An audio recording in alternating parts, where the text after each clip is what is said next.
രണ്ടാമത് ക്യാൻസർ എന്ന് പറയുന്നത് ക്യാൻസർ മുഴകളായിട്ട് സിസ്റ്റുകളായിട്ട് രൂപപ്പെടുന്നുണ്ട്.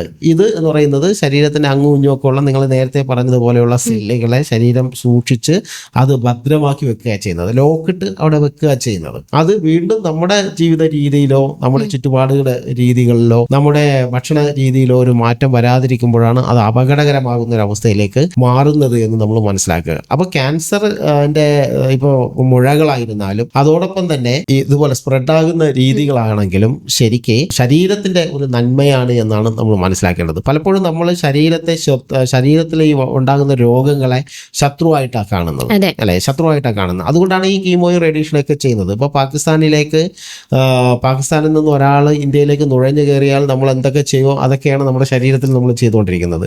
ബോംബിട്ട് കഴിക്കുക, വെടിവെച്ചിട്ട് കൊലപ്പെടുത്തുക, വെട്ടി കൊലപ്പെടുത്തുക, ഇതുപോലെയുള്ള എന്തൊക്കെ നമുക്ക് ചെയ്യാൻ സാധിക്കുമോ, ഒരു ശത്രുവിനെ എങ്ങനെയൊക്കെ നമ്മൾ കാണുമോ അതുപോലെയൊക്കെയാണ് നമ്മുടെ ശരീരത്തിനെയും നമ്മൾ കാണുന്നത് എന്നുള്ളതാണ് വാസ്തവത്തിൽ.